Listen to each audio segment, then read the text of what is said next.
Hello, this is Gonzalo Lira speaking to you live, and this is the Roundtable. And thank you very much for joining. I'm joined here today by Alex Stein. Hi, Alex. How's it going?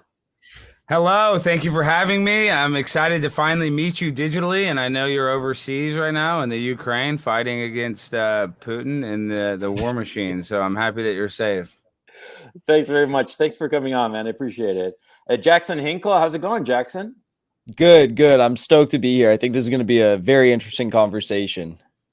I think so, too. Thank you so much for coming. And RazorFist, how's it going? And great to meet you finally. Yeah, we've been trying to make this happen for a little while. Godspeed, and thank you for having me on. I appreciate it. I'm looking forward to interacting with these fine folks, especially talking with Alex about AOC's ass. Yeah, big juicy ass, isn't it? And musculature, I'm just saying.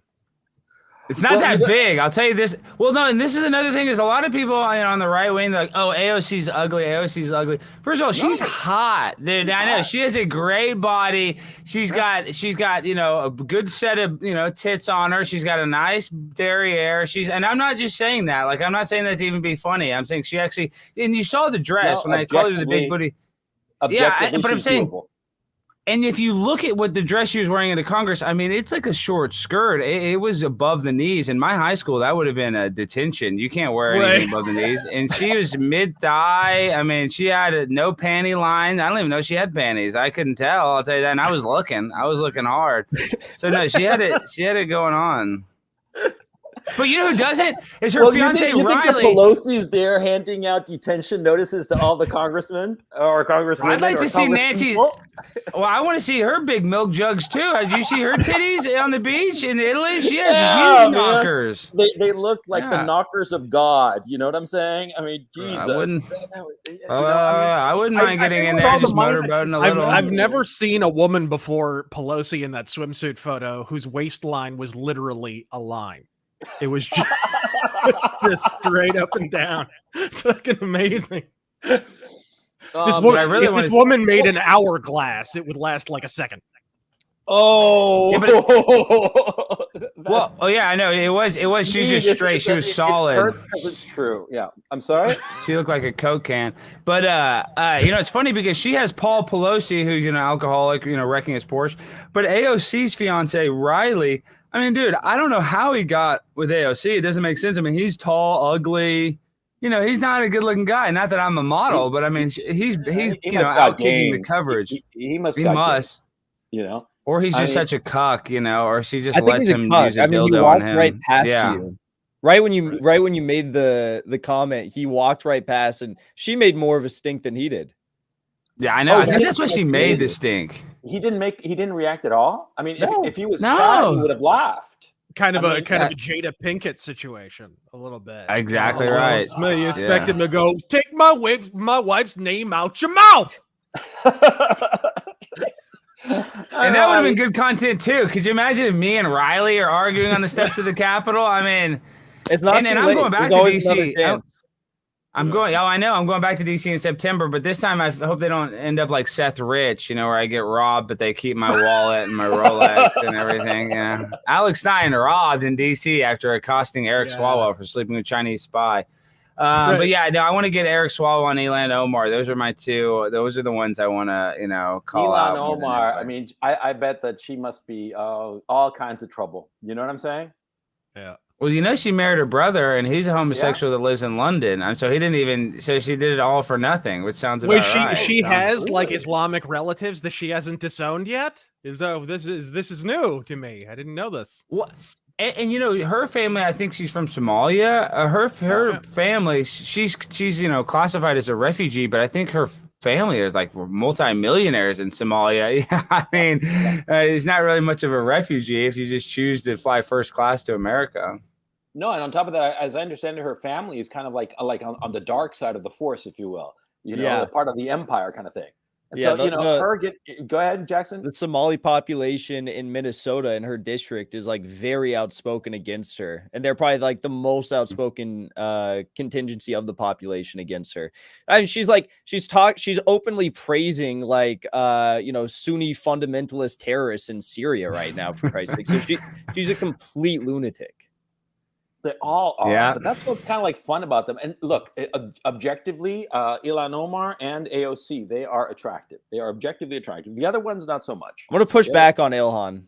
Yeah, citation fucking needed, folks. Well, at least she's thin. I mean, she's got a decent body, got a but beautiful face, beautiful face. Bro, it's just like the Kirsten Sinema thing. She's like an Office 9. You know what I mean? Yes. There's a warping effect that happens when a woman's in Congress, just because everybody else, it's a burn ward over there. So anybody seriously who doesn't look like they have like a fungus is automatically like Claudia Schiffer. If you plop, if you plop any of them down into a club in Los Angeles or West Hollywood or something, they wouldn't last 10 minutes. Yeah, but that's different. That's because everybody in West Hollywood is hot. I mean, that's because the majority of people in West Hollywood are hot. If you put them in a club in Evansville, Indiana, it'd be a little different. But this is the thing: is these politicians, talk about who's hot. I become friends with Marjorie Taylor Greene because she's wild and crazy like me, and she's objectively pretty. We're not talking about her. I mean, I know they're always showing pictures of her where she's like this, with a bad face. But really, if you're next to her, she's very ladylike. She's in good shape. I have a crush on my girl MTG a little bit. So, but guys, listen, not even trying to talk about MTG. I mean, I don't have I'm not very picky. You know what I mean? As long as they're kind of walking, talking, and they're halfway decent, I'm down to clown. I'm not a supermodel myself. So as long as they're fake crying in front of an immigrant holding facility. That turns me on. I love the crying. I love that. This gets me emotional. Gotta get that Meryl Streep effect going on. Okay, but enough talking about us and these politicians. I want to hear Gonzalo. So listen, this pisses me off more than anything. I consider myself America first, and right now they're hiring 87,000 IRS agents to go after families making under $400,000, and they speculate that they're going to be able to get about $20 billion in back taxes by ruining people's lives. Yeah, we've given nearly now. I think the total is over $100 billion in arms and aid to the Ukraine. So what did CBS News tell you? What did CBS News tell you? It told less than 70%. Less than 30% is making it to the front lines. Where's the other 70% going? Poof, into the bank accounts of all these scumbags. Yeah, and you know that. So why are you bitching at me about it, man? No. And you see those politicians, those Ukrainian politicians getting caught in Switzerland with euros and with cash and suitcases. Yeah. And Vladimir, that's an older story too. Like that happened years ago. Ukraine has been a hotbed of corruption for, absolutely. It's basically a glorified money laundering operation. And I think the whole casting the Ukrainian administration as the second coming of King Arthur's court probably would have hit a little bit harder if they hadn't devoted most of 2017 and 18 to pretending Zelensky's a retard because he said Trump didn't do quid pro quo on that phone call. Like that, I think it probably would have worked out a little better for him. No, I mean, like right before the invasion, right? They were saying that Ukraine and the Zelensky regime were the most corrupt regimes in Eastern Europe, right? Which is objectively true. And since then, the Zelensky regime has prohibited all political parties, suspended all kinds of labor laws. I mean, done all kinds of anti-democratic stuff, shut down any kind of free speech and all the rest of it. You actually have, newspapers and the rest of it. You actually have units of the internal security forces going around knocking on people's doors and is saying, hey, what the fuck is this Telegram account you got going? Why are you saying this pro-Putin, pro-Russia shit, which is just objective news, by the way. I mean, like, it's just like the shit that's actually happening is, pro-Putin, pro-Russia propaganda. And so, they're scumbags. But, after February 24th, the money spigot got turned on. The U.S. military-industrial complex is getting money hand over fist because what they're shipping is all the shit that they've accumulated over decades. Like some of the javelins that they sent over, the batteries didn't even fucking work, man, because the shit is ancient, right? And they sent all that shit, and now the military-industrial complex in the United States is going to get shiny new toys, and you're going to pay for it, or your grandchildren are going to pay for it, or the hyperinflation is going to pay for it. Take your pick, man. How is Well, the how did you- hyperinflation in the States? But go ahead. It's bad. I mean, it sucks going to the grocery store. I mean, it's ridiculous. Nobody can afford a single family home because you have Bill Gates buying all the property, all the farmland. You have China buying all the property, and then you have BlackRock artificially inflating all the houses. So it's basically impossible to even own a house. So I think that is the biggest indication. It's been like that for years. So the fact is, the American dream is impossible. I mean, unless you're, doing really, really well at a young age. I'm not too worried about Europe right now. I saw stories yesterday. Poland and Germany are encouraging their citizens to go purchase firewood or source it themselves from the forest to prepare for winter because they're not going to have energy during the winter. So at least we're not Europe. Yeah, and Trump, called Germany out, and they all laughed at him, saying that they're dependent on Russian, energy, and they're and now look at him. Yeah, he called it. Yeah. I'm sorry. And then you see were saying something, but I cut you off, man. Me? You were talking to me? Yeah, RazorFist. Oh, I was just saying I wouldn't worry about the military-industrial complex arming themselves and giving us shiny new toys, because at this point, looking at the people who are running the military, for crying out loud, I think they have shorter skirts than AOC at this point, and I think most of our missiles are transitioning into missile silos at this point. Actually, is what's happening. So I personally would not worry about it. One thing I do want to bring up about that, though, that I'm curious your guys' thoughts on is obviously the Ukraine situation's probably, who really knows, right? But it's probably going to come to an end very soon. The Ukraine situation. Wait, real quick, Jackson. Why do you think that? I want to hear that real quick. I hope it ends soon, but that gives me hope. Well, I think it depends how the West responds. But if Russia's about to complete their operations in the Donbass, and then they're going to move and landlock all of Ukraine. They're going to take Nikolaev and Odessa and connect it to Transnistria. And then based upon how the West responds to that, I think it's going to be over. But winter is going to You don't think World War III? So you think they'll just take the Donbass over and then Zelensky will just basically surrender? Is that what you're kind of speculating? I don't think that Europe is going to have an option when winter hits. I think it's going to be a crisis like which we've never seen before. And they're not going to be able to continue providing arms or anything like that. Ukraine is completely reliant upon, Europe and the West for their arms and their supplies. But assuming that happens, we don't even have enough javelins to send to Taiwan if we wanted to right now. So my question to you guys is, what do you think that as we go throughout this economic crisis, what do you think they're going to do in the military industrial complex to try and do you think that they have any capacity to actually start a new conflict with China or anything like that? Iran. One word, Iran. That's the next one. Well, not China, not Russia.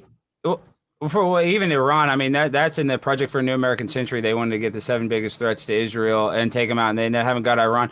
But this is the thing, is we lost to the Taliban with a bunch of Toyota Tacomas. So the idea that we're going to be able to fight in Taiwan against China, good luck. I hope we don't do it. Since the Ukraine shit started, I've just been waiting to see how Biden figures out a way to surrender Ukraine to the Taliban somehow. Yeah, but I agree. I think China has their own problems right now. I did a whole video on sort of, I do consider China a threat, but I do think the threat is exaggerated. And when your submarines still run on diesel, I don't think you're ready for a full-scale aquatic invasion, personally. That's just me. But so the question of whether we can supply them, I don't think it'll be moot. Plus, they have their own problems right now, and then their problems have problems as well. You have to figure every problem we hear out of China, there's got to be 20 more that we don't hear a single thing about on account of it's a hermit kingdom, much like North Korea. In terms of population, it's 3-4 times bigger than the United States, man. Of course, they're going to have huge problems, right? And the thing is, see, that the Americans are just, from the perspective I have, the Americans are just goading the Chinese into this bullshit Taiwan stuff. And that's all they do. It's the empire of chaos, man. All they do is just goad people and fuck with their shit instead of leaving well enough alone. You should let sleeping dogs lie. That's my motto. Was it the comedian Bill Hicks who talked about it's like Jack Palance in that one Western film, Pick Up the Gun? It's kind of like that. With these countries, go ahead and pick it up. Yeah, exactly. Basically that. Yeah, and I also go ahead. Go ahead. Well, I was going to say No. this is maybe a little too anecdotal, but the fact that we need our iPhones and they're all produced in China. I mean, we rely on them on economically so much. I don't know how we could even go to war with them. I mean, it would just shut us down. We buy all their cheap crap. And that's the biggest problem with America is that we've outsourced everything. You know, the Industrial Revolution is what made our country so strong. And now we don't produce anything. And I think that's why America is dying on the vine right now. I would agree with you, but we did just watch Europe completely the first time in recorded history, you know, a complete civilization has sanctioned themselves into the Stone Ages. So, you know, I don't have a whole lot of faith in our leaders here in the States to not do that unto ourselves. But Gonzalo, you brought up Iran. Do you think that, I mean, I saw a story the other day about Russia and Iran are going to finally work together to essentially create an OPEC alternative. Do you think that this plays a large role in your assessment that Iran is going to be the next target? No, I think it's basically, you know, it's performance anxiety on the part of the Pentagon. They don't want to mess with Russia or China. And so they're figuring, oh, well, we can mess with Iran. I think that they want to pick a fight with somebody. And the Biden administration, the people behind Biden, I mean, the puppeteers, basically Obama, because Obama is the real guy who's pulling the strings on the Biden administration. I think that they just want a war because they figure that it's a good distraction. And also a lot of them are, you know, Keynesians, and they're following Paul Krugman, who thinks that the Great Depression ended because of the World War II, which it didn't. And RazorFist, you've talked about it a number of occasions, right? And you know, not only did it not end it, we were basically cooking the books such that there was a second, even deeper Great Depression in 1946 after the war ended, but it wasn't actually a depression. It was just, we were cooking the books. And suddenly when we stopped cooking the books, the reality came to light. And it was like, oh, wait a minute. We took our entire labor force and threw them overseas and threw them into creating war machines and whatever. And that doesn't actually fix an economy. It actually makes it worse. And then it improved as we deregulated throughout the end of the 40s. Yeah. Well, I'm a crazy conspiracy theorist. I have all kinds of speculations and theories, but this is what I'm just speculating. I know I think it was today or either yesterday, is that Biden filed for re-election. Did you guys see that? Yeah, I saw that today or yesterday. Yeah, today. Yeah, it's probably today. Yeah. And so obviously, yeah, and when he gets polled, even by, you know, I think he has less than a 54%, or maybe it's 54% don't want him to run. I forget what the actual number is, but it's much higher than that. You know, he has no support. All these politicians won't endorse him. So this is what I'm just pure speculation. This, I could be totally off, but the fact that they raided Trump, I do believe that they're going to do the humiliation ritual and they're going to raid Biden too. And they're going to say, oh, Hunter Biden was doing bad. You know, there is going to be a lot of evidence on Joe. And I think that's how they're going to take him out. And then they'll be able to put in Gavin Newsom or some other president, because listen, these voting machines, we had the most fair election ever this past year. Yeah. And I'm sure the next one's going to be super fair and great as well, just as fair. Yeah. So yeah, I think that they almost kind of laid the groundwork of the FBI investigating a president, not saying that Trump's off the hook, but the fact they did it to him, now they're going to be like, oh, well, we did it to Joe Biden too. So we're bipartisan with our investigation. We investigate all corruption, you know. And then, you know, Barack Obama, who's sitting there with an earpiece in his ear, talking, you know, telling people what to do.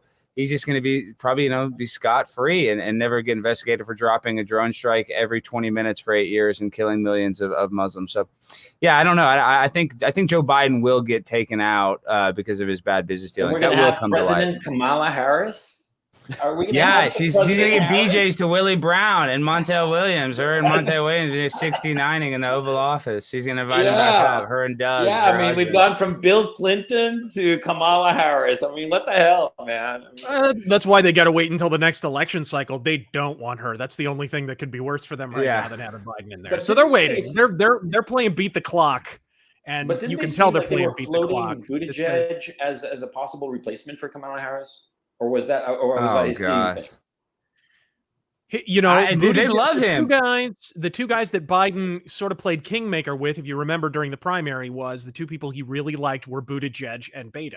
He did that cringy photo op at Whataburger with Beto, where he rode the skateboard and they sat down like just two guys kicking it around as you do, eating cheeseburgers. Right? And so you got to believe those guys have got to be in the short list somewhere. Well, I saw I think it was David Sachs was posting that Newsom's doing like big ad buys in Florida already. So he's definitely got his eyes set on it. But I think that they're just going to let all the laptop information just seep out very slowly, drop by drop. And Biden's kind of the gift that keeps on giving for the Republicans. It's just like, yeah, but they're going to manage to fuck it up. They're going to manage to nightmare. Yeah. So they'll wait till they'll go after Fauci first. I talked to Ron Paul on my show. I said, who do you think they're going to go after first, Fauci, Biden, or the FBI? And he said Fauci first, and then the FBI, and then Biden last, because that's of course going to be the pre-election finale. Hey, well, it's funny how everybody wants to go get Fauci, and Fauci, what he did with AZT in the 80s. I mean, no, he's like, literally, the doctor of death. He's like the last guy I want to get. I because everybody now is realizing we can only say so much on YouTube with the clotting and the sudden adult death syndrome that's just all random from the climate. Like, for me, I just have the same vibes of the weapons of mass destruction that we never found. People are just gonna, like, Kirk Herbstreit is a big college football announcer, just had to miss a month because he had blood clots. Won't even talk about where he got him. We're not even talking about it. So it's like we're gonna have there's always gonna be that huge elephant in the room. I don't think we're ever gonna expose him. And if they perp walk Fauci or they interview Fauci, he's just gonna say, "Oh, well, I was doing with the best. I was doing the best I could with the information I had at hand." They always can say that. Oh, we thought there was tubes or big weapons of mass. They always have an excuse, and that's what I'm saying. That's why I don't have a lot of hope in sending Fauci to jail. He should go to jail, but I would be really sad because he's my favorite. Yeah, sorry to interrupt. Fauci's kind of the first step to what I think they really want to do. And I warned of this back when Trump was beating his chest about the vaccines, is to get to Trump about the vaccines, which they're already starting to make that pivot. Yeah. They have to take out Fauci first. I said it. I said it months ago. I said, when they start blaming Trump for the vaccine, the news is coming that the vaccine is fucking toxic. Yeah. No, it's not. It's the most safe and effective thing ever. Listen, almonds are not safe and effective for 7 billion people. Shellfish is not safe and effective for 7 billion people. Yeah. Peanuts, not safe and effective for 7 billion people. But the vaccine is safe and effective for every human being ever born in human history. Bro, it's intravenous ambrosia. It's fine. Don't worry about it. That's what I'm saying, dude. We don't need long-term testing. Long-term testing's gay, dude, and we're America. We're straight, so... Yeah, up in Queensland and Australia, they're going for their 4th booster shot, as I understand it, or 5th at this point. Good for them. Smart. What the fuck? What the fuck, man? No, I don't know about you guys, but I'm not stopping until my blood is like 70% vaccine. I don't know about you. Yeah, but this is what pisses me off the most. So is all these people like science, science, science. Now, if you say that there's 2 genders, oh my gosh, you're a right-wing bigot, you're a transphobe. It's funny how they love science until it comes to biology. They can't even do simple biology that, a guy has a penis and a girl has a vagina. So that's where fucking it loses transphobe. I don't want any transphobe on my fucking exactly. show, Dude. No, and you're exactly right. You can't even say that. If you say, oh, I don't want kids on, a hormone replacement therapy, oh, you might as well just, you might as well have a KKK flag in your truck, on your lifted truck. And it plans like how transphobe. Jesus Christ, man. Yeah. It's like how I am trans. I'm Alexandria Stein sometimes, Gonzalez, so I'm actually trans, so I can't be a trans. Me too. Mm-hmm. I was born male, and now I identify as male. It's the ultimate transition. Well, I'm gender fluid. I kind of switch. It depends on the weather. If it's hot, I need to wear a dress. I like a little wind up my my crotch area. That's. Oh, do I call you Brad Pitt now? Jesus Christ! You call me Alexandria Stein. Yes. No. Oh yeah, him wearing the dress. What the fuck? Oh, right. How the hell did this particular insanity, inflict itself on America? I mean, truly, it's clown world. It's the Constitution's a living, breathing thing, but not a 3-month-old fetus. No, sir, never. You know what I mean? Yeah, it's just I'm a bit more cynical. I think it's all Malthusian degrowth, depop agenda, and I think that you can tie that throughout pretty much any single issue we talk about here on this stream. Well, have you? Yeah, I think you're right, and. Go ahead, Alex. Well, I just want to say this, and also, the Freemason, Illuminati humiliation ritual. They get every black guy in a dress. They get Harry Styles in a dress. They got me in a dress, and so that's why I was able to, I sacrificed my son to Moloch, and now I'm gonna have much success. I'm gonna take over for Brian Stelter on CNN very soon. So, You just wait, guys. You know, they got pictures of me spread open at Bohemian Grove with a, you know, they're eating a submarine sandwich, a 6-inch footlong. Jared, the Subway guy's eating a footlong out of my butthole, but it's worth it because now I'm going to be, now I'm about to be paid. That's the spirit cooking. I knew it. That's yeah, exactly. Yeah. I'm sorry. I'm sorry, man. I'm like cracking up. Somebody say something because I'm cracking up. No, but there is some sort of humiliation ritual, I think, what's going on. I mean, you know, when we talk about the celebrities and how they're, you know, all of them are, you know, they say the same thing with the vaccine. I'm so happy I got it. Like Lizzo, you know, she's 500 pounds with her big thong butt, winning her award, talking about oppression. LeBron James has made $1 billion. Hey, she's very oppressed, Alex. She's very oppressed. We don't have 24-hour buffets in America. That's why Cece's Pizza closes at midnight or whatever, 11. She wants it 24/7, and I don't blame her. Every single day that Lizzo has to fly across this country in that tiny private jet that she can only afford is literally putting her life in danger. She needs the cargo plane, but she can only afford the private jet. Yeah, the weight limit. She has it costs double the carbon footprint because then they have to fly back to get her luggage. Yeah, I know, it's terrible. It's a shame. I feel really bad for Lizzo. You know, it's bad when the pilot has to do like calculations before he takes off. Oh yeah, she boards the plane. I was leave just the luggage. Leave the luggage. Yeah, just get Lizzo to her show. She only wears one thong, so I mean, she doesn't even wear any clothes. But no, you know, all these people that say white supremacy is the biggest problem, like Lori Lightfoot, the mayor of Chicago, she's married to a white woman. Don Lemon says white people are terrorists. He's married to a white guy. So it's like all this fake outrage, fake racism. You know, George Floyd. We had the Summer of Love. They burned down every freaking city in America. Nobody got in trouble. Nobody got investigated. But then on January 6th, a few people walked through the Capitol, and you know, MAGA Granny was waving an American flag, and they say it's the next 9/11. So. No, how the hell do they say that with a straight face? That's the thing I can't.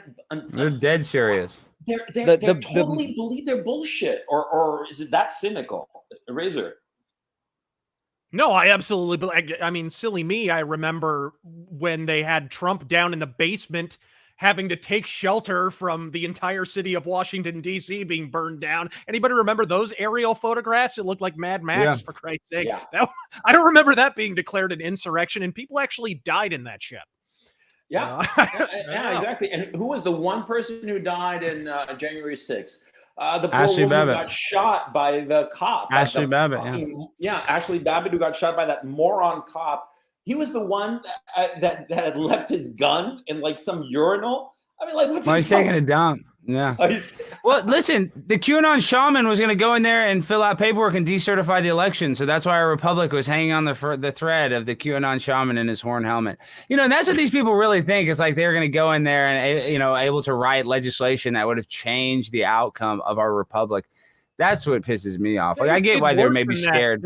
They were worried he was going to send that Pence had the power, which he does, to send it back to the state house delegations or whatever. It really had to do with, no, we don't want to open that Pandora's box because then states might actually have rights. We can't do that. They probably would have ratified the result of the election. It probably wouldn't have even overturned anything. But just the idea that the states could actually have the power to determine elections, which they're constitutionally ordained to do, it was like, no, perish the thought, heavens forfend. Yeah, and people like Dan Crenshaw. I'm not so concerned about the fucking Cyclops. I hate that fucker. Yeah. But I'm not so as much concerned about the 2020 election. I'm concerned about the November election coming up. That thing is going to be crooked, like I don't know what. Bull's back leg. What? Mm-hmm. Sorry, what's that? Just helping you out with the simile. I say crooked like a dog's hind leg, or like worse. You know, I mean, like. And nobody's going to believe the result. That's the thing. Even if the thing was like ultra transparent, you know, I mean, like Invisible Girl transparent, you know, nobody's going to believe it. Nobody's going to buy the result of the election. And so, you know, where does the United States go as a civil society? I mean, I'm talking seriously here. Where do you go forward in a society where, in a supposed democracy, where people don't believe the elections anymore? You see what I'm saying? Personally, I think that we should head in the direction of wherever Liz Cheney points, because she's a true American who's going to save our democracy, and Liz Cheney has all the answers. I say we follow. She's Abraham Lincoln. Yes, the next Abraham Lincoln. Yes. But I mean, seriously, this election is going to be so goddamn crooked. I would not be surprised if the Democrats, crooked so bad that they wind up with a majority in the House and a majority in the Senate. I mean, these people are shameless. They got away with it in 2018. They got away with it in 2020 for the big one. They're going to do it again, and they're going to go whole hog because they're terrified of losing grip on power. I mean, that's how I'm seeing things at this point. Does anybody seriously disagree? No, I agree, but what blows my mind is the Fetterman-Oz race in Pennsylvania. I mean, the Fetterman literally looks like a character out of, a Christmas movie. He looks like, the Addams Family Value. He won't even wear pants. The guy, did you see that one where he's at a debate and he has a suit on and the guy doesn't even own a pair of pants and he's about to be a senator. So that shows you these politicians they're all idiots. They all have podcasts. They're all just, basically they're just glorified celebrities at this point. I mean, and if he's probably going to beat Oz in a landslide and become a senator. And the guy is like actually autistic. I'm a little autistic, so I can say that. But I mean, I'm just saying we're screwed, in my opinion, in this upcoming November. I think you're exactly right. Is what my point is. Yeah. Hey, at least he's not doing the Jerry Nadler thing where his armpits have the fucking belt wrapped around him. You know what I mean? At least he's not rocking that thing. That's quite the look. Anybody remember when Nadler literally collapsed in a diabetic fit in the middle of a press conference? Crying out loud. No. Was that late stage democracy, the video clip right there, where he's literally collapsing at a press conference and nobody, I don't even think afterward they even explained what happened. It was just like, no, nothing to see here. Don't worry about it. Just an elected representative just about keeling over in public. When did this happen, by the way?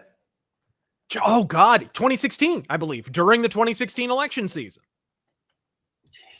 We've got a bunch of geriatrics running shit or imbeciles. I can't say the R word anymore because the R word is verboten. It's like the N word, And the worst part is that, whenever I've had the opportunity to speak with somebody who's mentally deficient, they use it no problem. It's like we're sympathetic to other people, like the Latinx thing. I am a fucking Latino. I am a wetback spick.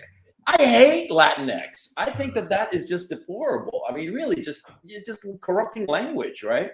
Well, speaking of language, I always thought queer was a negative word. I remember when I was a kid, you'd say smear the queer, and that was bad. But now queer is like a popular word. I bought a T-shirt at Pride Week at Target that says queer on it, really big. So it's funny how language changes. Or something's okay, and then all of a sudden, and then the 90s, everybody said the N-word. Howard Stern was saying that. Obviously, I don't say it now. I wouldn't say it now, but it's kind of crazy how we do not have free speech, especially on the internet, and especially on YouTube and Twitter and Instagram. It's kind of sad. Howard Stern wouldn't even say it now. For Christ's sake, he'd have to leave his basement. Jesus Christ. I know. Come on, everybody, take the damn vaccine. He just wants to get outside and be around people who pretend he's funny again. I mean, Jesus Christ. And he used to be the best, and now he sucks. But he used to have, he went on The View, and they brought it up. He's like, oh, I've only said it a couple times. You can look up an interview with him and Snoop Dogg. He said it like 20 times. He said it hundreds of times. Stuttering John Melendez now, he has a podcast, and he was, famous for working on the show. Then he worked on the Jay Leno show.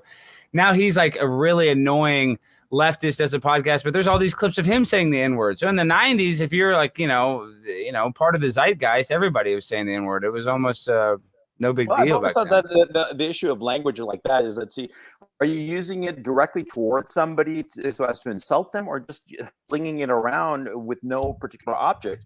If it's the latter, I don't have a problem with it. And so I've never understood this hypersensitivity, except, of course, the issue of controlling people, controlling how they think, and it's sort of like the slippery slope thing. You control certain words, and after that you control certain thoughts and certain ideas and concepts that you don't want popularized.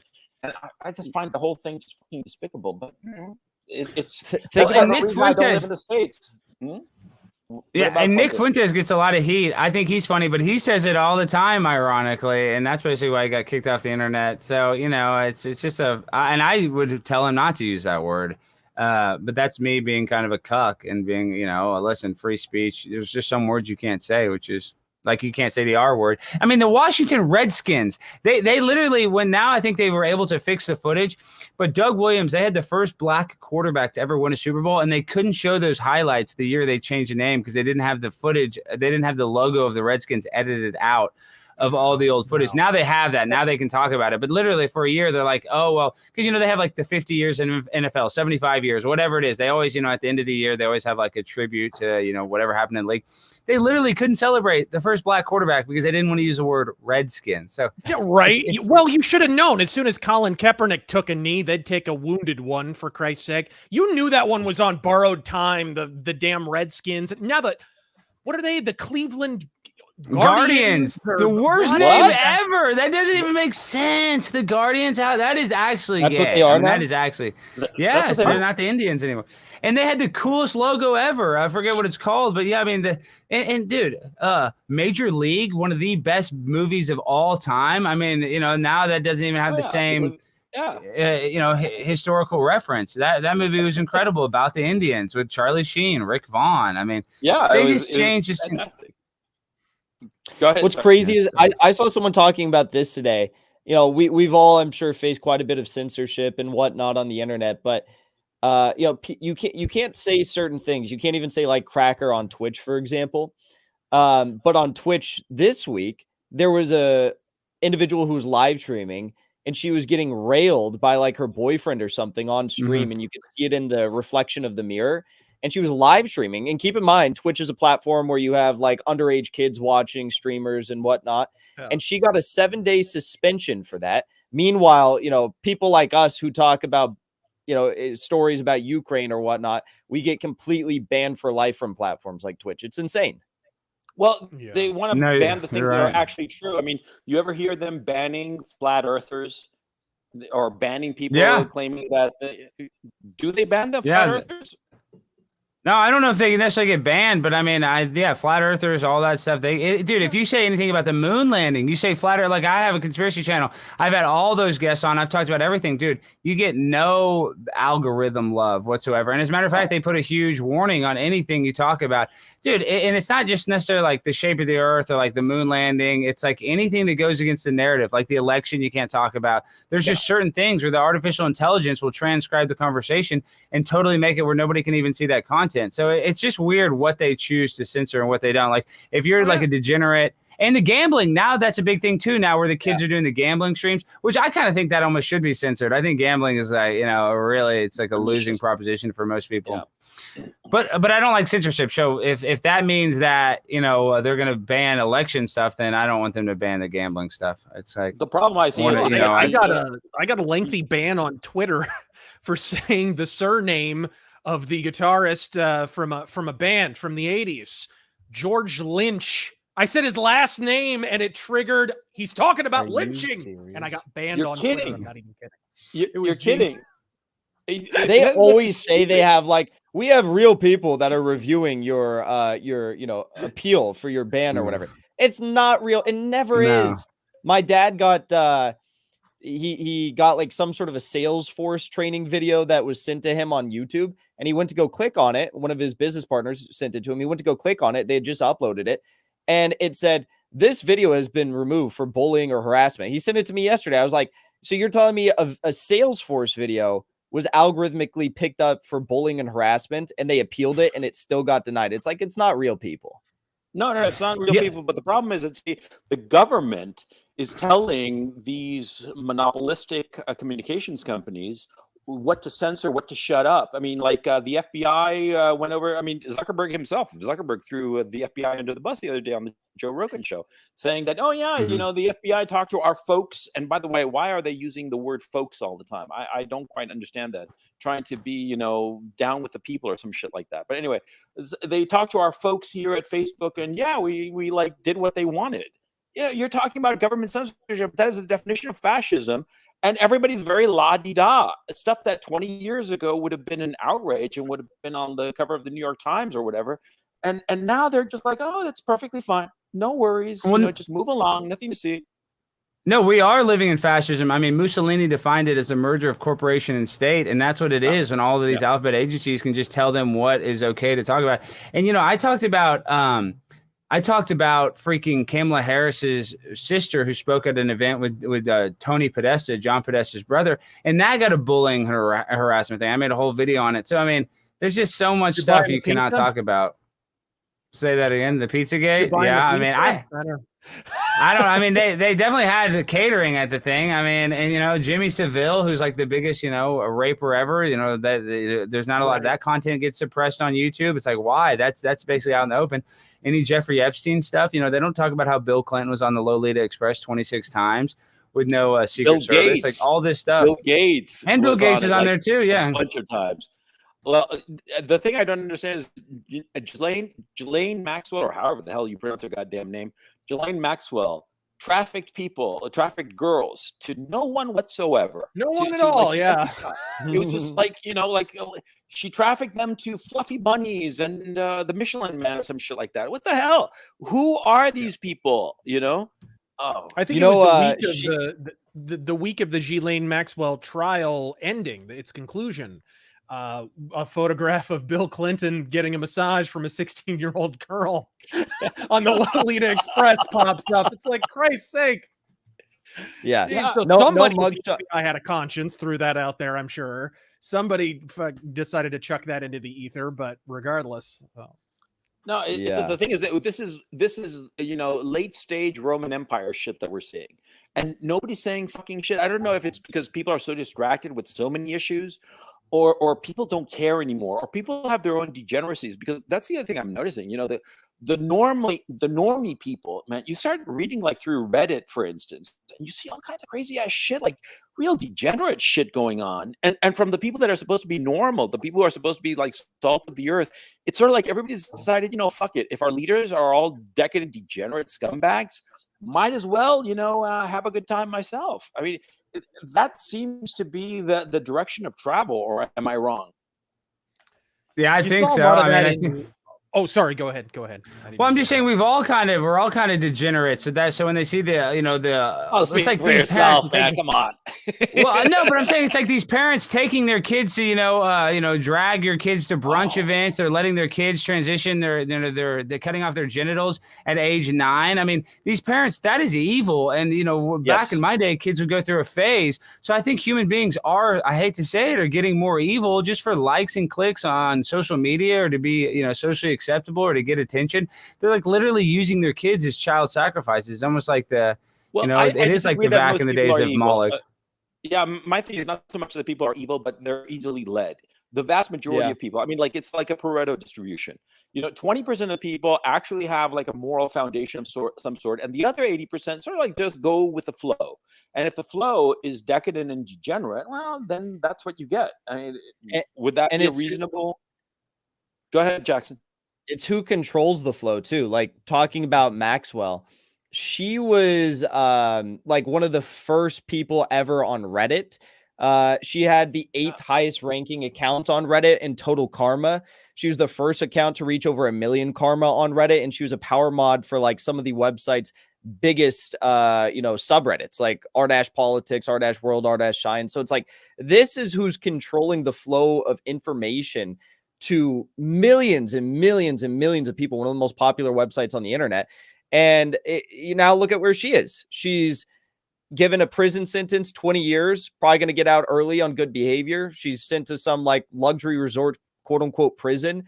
And Julian Assange, by the way, is getting 175 years locked up for quote unquote violation of the Espionage He committed Act. no crimes in the United States and is not a U.S. citizen.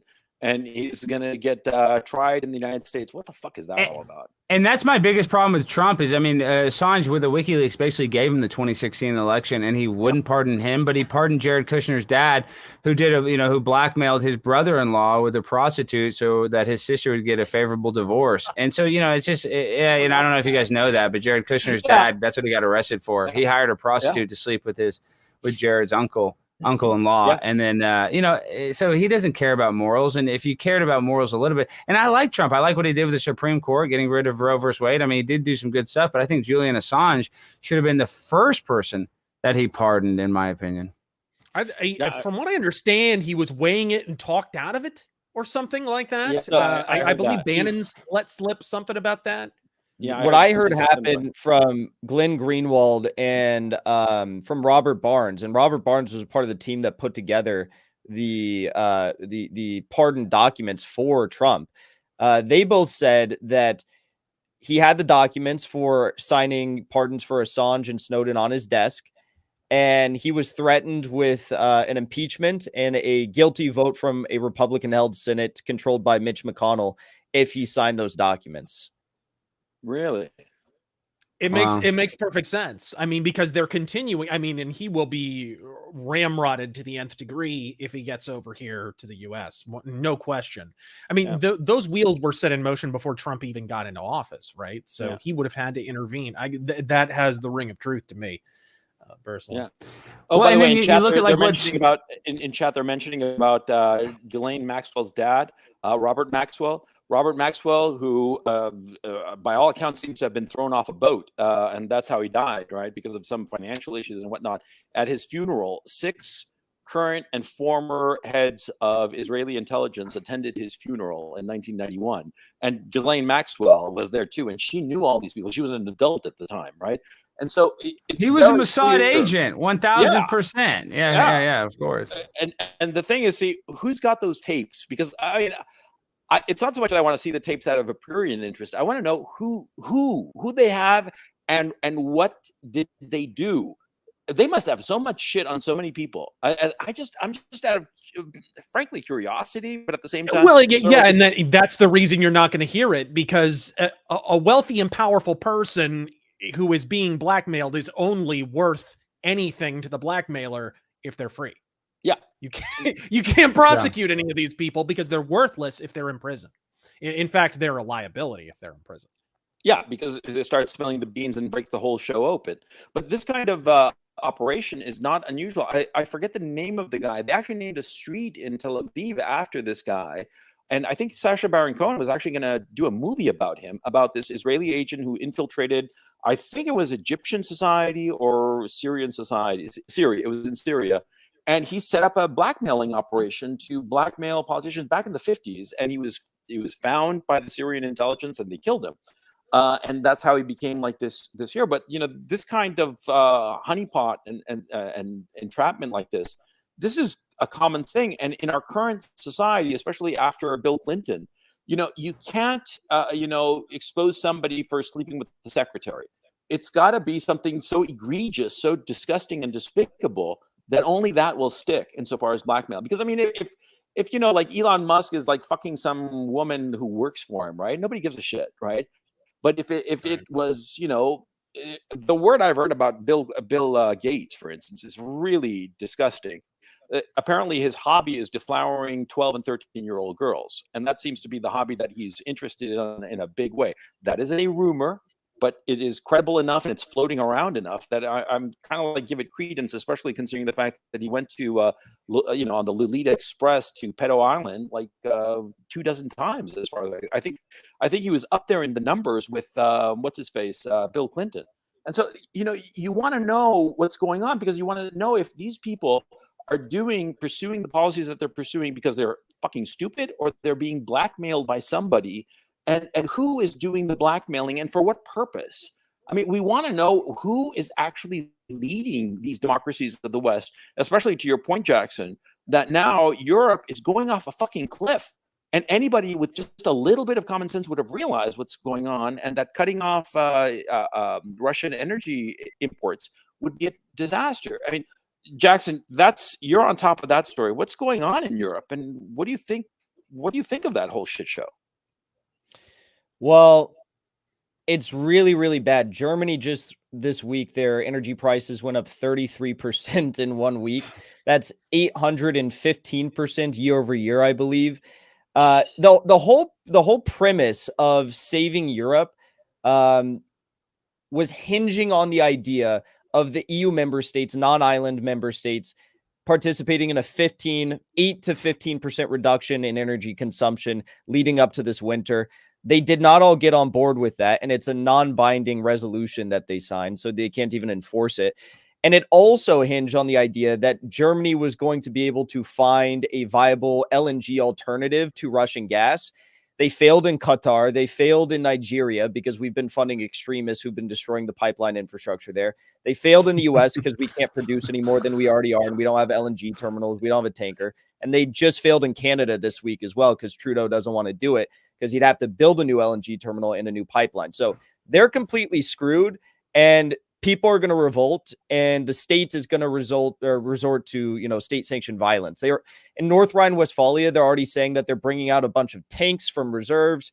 They're buying satellite cell phones in mass for their police officers because they're going to have to be working against these revolts as they have like massive energy and satellite outages. It's going to be really bad.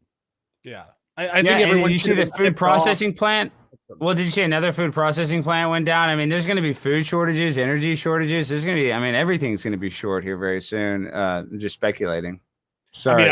We should have known when they started. Was it Shell? Shell gas stations began installing an extra digit on their gas pumps. I know they'd never done that before. Yeah, I know they had to reprogram every single gas pump in Oregon and in California. That is a big. The machines don't even go that high. It's insane. What about those big signs? Those big digital signs. Are they going to have to like rebuild those fuckers too? Because they only go up to $9.99 a gallon, I assume, right? Right.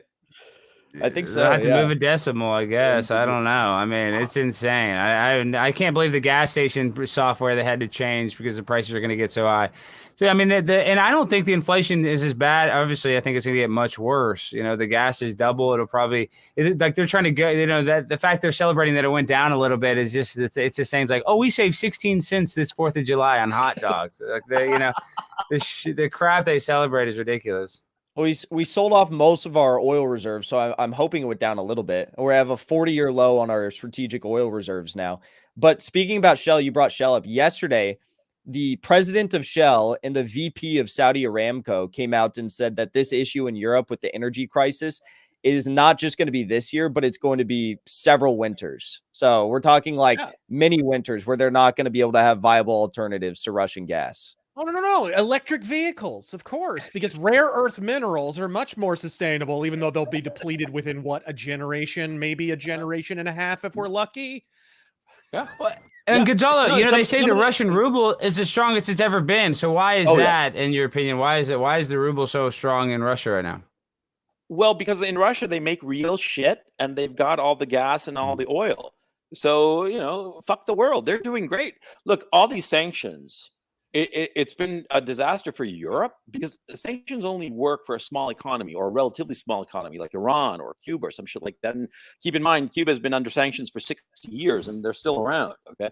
But anyway, they decided that they were going to do the sanctions thing with Russia. And what happened? Russia is one of the few countries that can be truly self-sufficient, like the United States. They can be truly self-sufficient and they have all the factories, all the shit. And people say, oh, they don't have this chip or that chip. Yeah, but it's relatively paltry in the overall scheme of the economy. So they can get away. They'll do fine. They are doing fine. I talked to a lot of people in Russia, especially because of the assassination of Daria Dugina. And I actually know some people who knew her. And so I was very interested in the reaction in Russia and all that. And I, of course, in the course of conversation, asked, how are things in Russia? Better than ever, They are fucking booming. The food prices are going down. They're getting more money than ever before. The thing is, because of the price rise of oil and gas, they are making more money while producing less oil than ever before. This war for them is an economic bonanza, and in a real sense, they're just sitting pretty. And this notion that, the economy of Russia is going to collapse any day now. Dude, what are you talking about? What are you smoking? I'm sorry, RazorFist. I don't know. The problem, too, is we're sort of training them to be self-sufficient in that way. And that happens with hermit kingdoms like this that we do this with. It happened a little bit with Iran. It happened with some other powers, too. Just a moment. Yeah. No. And do you think Putin's sick? Do you think Putin's sick, or is that a conspiracy? That's bullshit. Have you seen this where he can't eat? Okay. He's perfectly you fine. see that where there's something where he couldn't swat a fly with his left hand, so they thought he has cancer, that he's paralyzed. No, it's the worst part is that people focus on Putin as if he's like the mastermind of everything and he's like the lone guy. There is a whole class of people. I'm talking hundreds of people right below him and around him, and they're fully on board with the program. Okay, if Putin were to just vanish, just like a puff of smoke, there are plenty of very, very sharp and capable guys who would take his place, and they would have the support of the vast majority of the bureaucracy and of the people, and they'd continue trundling along how they're going. See, his approval rating in Russia by people that are anti-Putin puts it at over 80%. People in Russia are happy with him.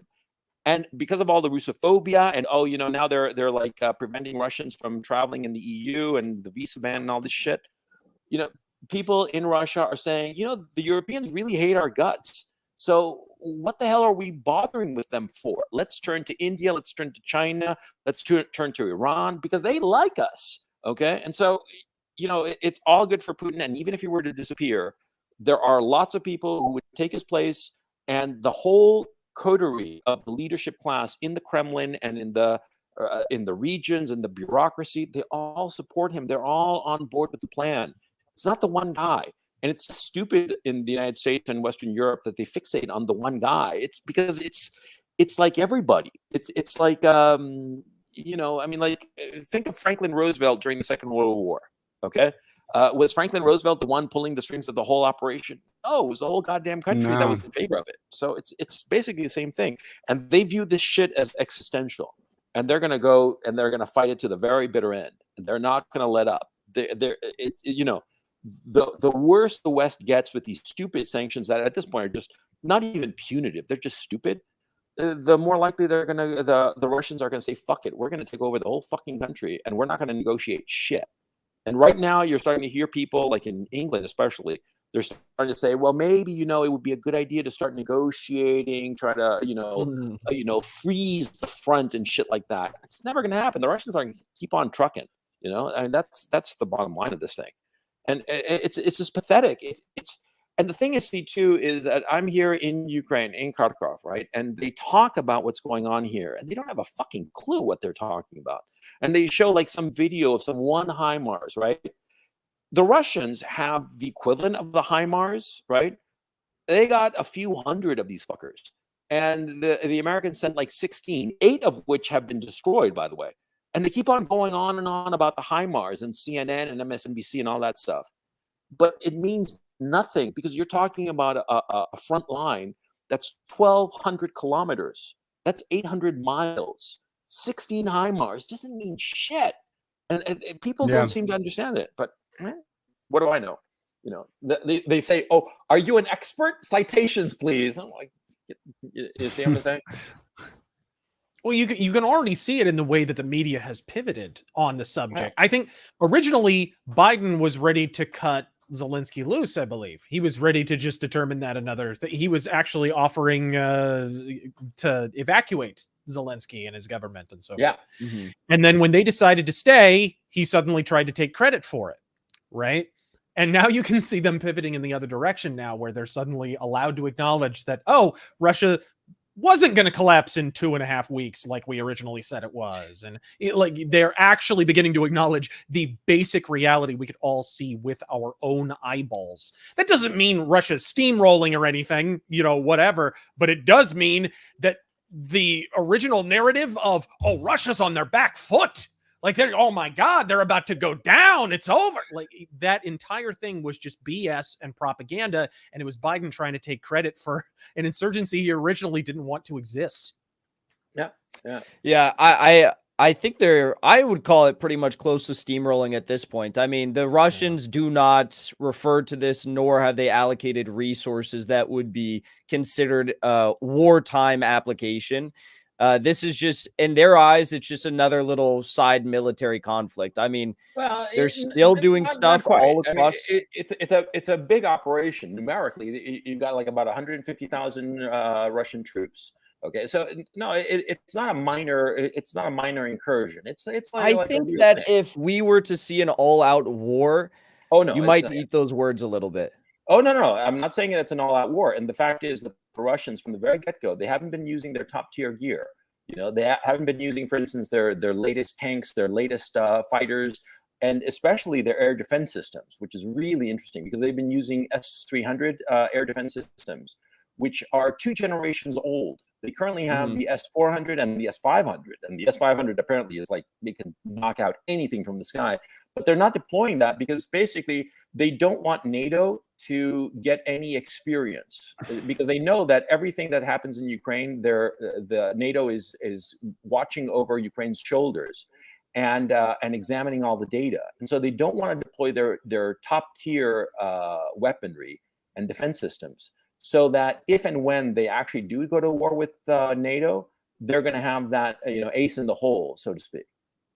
Well, and one thing, Russia also, just like we lost to the Taliban, Russia lost to the Mujahideen when we gave the Mujahideen, Barack Obama weapons, in Afghanistan. So listen, a lot of these wars it's hard to even win a war. So I mean, what's going on with Ukraine, I guess it's going to be first to surrender. And if Vladimir Zelensky is running it, he doesn't care if his citizens die. So, they might have to kill the entire. I think it will get into World War III, personally, Jackson. I know you don't think so, but I think America's already invested $100 billion. They're going to force our hand, or it'll just be a wasted investment, in my opinion. Well, if you think about it, it's already World War III, because the United States and the West have done everything short of putting troops on the ground. But, they talk about hybrid war. Well, all wars have psyops. All wars are economic wars. The military part of it is just one component. And the West has gone to war with Russia, starting on February 24th with all of these sanctions. I mean, how else do you characterize all the sanctions with the deliberate intent of breaking the Russian economy and regime change in Russia? And that's an act of war. Okay, well, it's not declared, but it's the next best thing. And the issue is, who's going to win this? And right now, the Russians are winning, hands down. And now the United States realizes that they're going to have to provoke somebody else, because I think that ultimately the Biden administration wants to provoke a war so as to distract from the collapsing economy and blame it all on the war effort. And right now, you remember when Jen Psaki was saying, the Putin price hike? Are they still saying that bullshit? Yes, they are still blaming it on Vladimir Putin. That's what they said. Yeah, that's why they're blaming everything on Putin. I don't know. A lot can happen in a short period of time, but assuming, Trump ends up in the White House in 2024, I just don't see, and if he associates himself with people like he associated during the last month of his presidency, like McGregor, for example, I don't see this escalating into a full-scale, world war situation immediately like that. I think what's gonna set it off eventually is what the Russians are already doing and what the Chinese are soon to be doing and what, the Indians are doing and the Turkish people are doing. It's all the trade currencies working to establish a dollar alternative to the dollar global reserve. And eventually, BRICS is going to establish an alternative to the dollar. They're going to probably tie that to the gold standard. Maybe, we'll see. And that's going to be what sets it off. Last thing I'll say about that is, in previous generations of political leadership, if you try to do something like this, like Muammar Gaddafi, very, very developed society, high education rates, high literacy rates. And he was trying to establish an African Union. He was trying to establish a gold-backed currency amongst African nations. What did the United States do? Well, we can't necessarily overpower them through economic might. We had already left our gold standard. So we just went in and assassinated him. Now you have countries for the first time that are openly doing trade in dollar alternatives, big trade, and Russia also demanding that Europe pays for their gas from Russia in rubles. So this is the changing world. I think the economic aspect is what's going to eventually set off a world war. Yeah, and Muammar Gaddafi actually was a good leader. People loved him. If you got married, you got a free house. I mean, you're talking about the literacy rates, and now they actually it's the only open air slave trade in the world is in Libya. So, and Hillary Clinton, we came, we saw, he died, and she's laughing about killing him. So yeah, evil. I mean, you're right. And then what is it? And John Bolton even said, "Oh, January 6th wasn't a coup because I do real coups, or I've done a real coup." So, these people know how to take over a country from inside. Yeah. Gaddafi was the man. He was. Hey, I have a question for you guys because you guys have all come under obviously a lot of censorship. I'm sure a lot of threats. I mean, Gonzalo, we all know your story. after the assassination of Daria Dugina, that was kind of a changing moment for me. Like, that was a line that has now been crossed. You have a non-combatant, non-politician who's been assassinated via an IED placed below her car, likely from a Ukrainian SBU agent of some kind. People are outwardly supporting her assassination because they view her as a fascist, and they always wield the same word at all of us. So how worried are you guys about, stuff like this breaking out amongst, your personal life and people coming after you? Because living in LA, it's like, I'm sure there's tons of SBU agents. I'm sure there's tons of CI agents that, follow the inner workings of all these spheres and stuff. It worries me. Yeah, well, do you think they were trying to kill her dad, though? Or do you think they were trying to kill her? We'll never know. Unless we get her, the assassin, if we get her alive and talking, we'll never really know. But RazorFist, I mean, you're a fairly high profile guy, and you're very identifiable, if you will.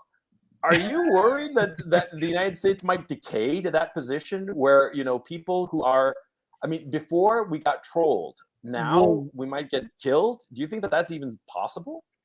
It is something that happens in cultural revolutions, but obviously, and which is clearly what's been attempted, at least in certain quarters in this country, no question, like China style cultural revolution type tactics. I remember there's an episode of the Dan Smoot, right? The great fucking Dan Smoot. He did a special where he actually read from a handbook given out by communist agents at the time.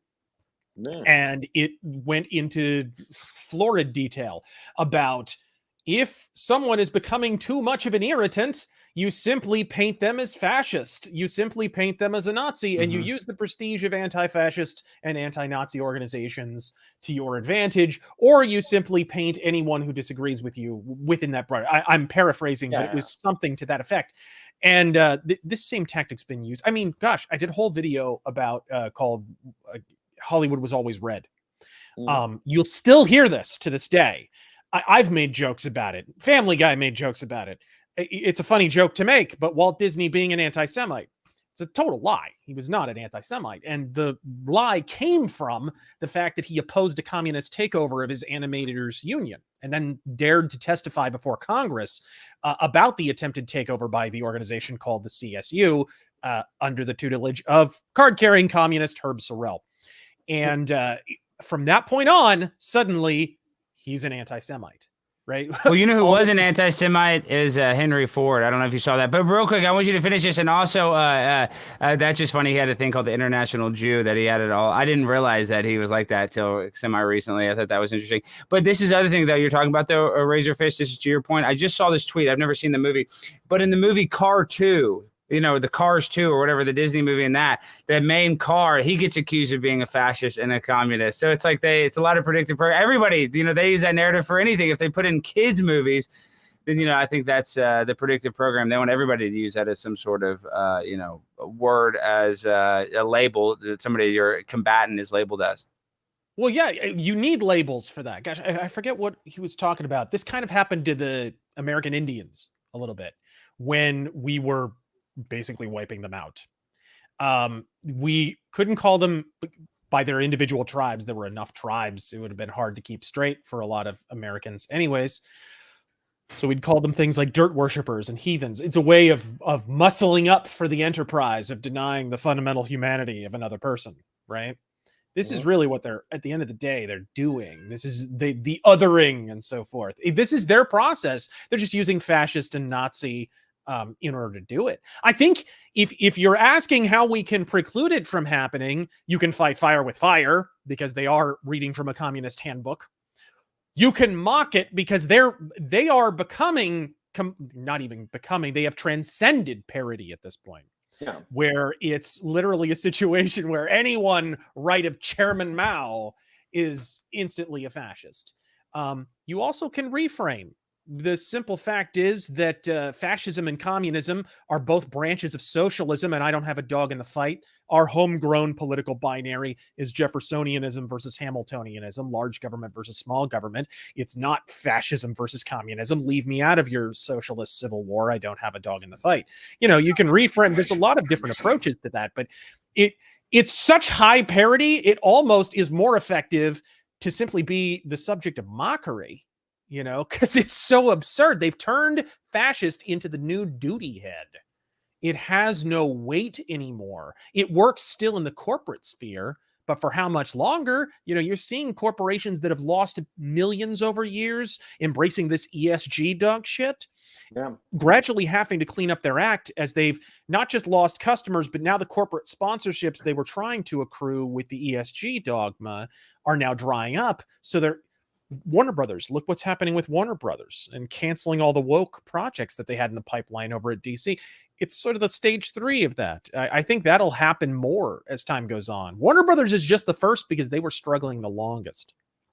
Well, and I think guys talk about this all the time, but our biggest problem is these multinational corporations that are able to donate to these political action committees that actually want to destabilize American control so that they can have, you know, better outsourcing their materials in different countries where they can get the batteries or the lithium cheaper, or they can make their iPhones cheaper. Because you look at the Foxconn factory in China, you know, their employees are so demonized that they actually have suicide nets because so many people want to jump off the building and kill themselves.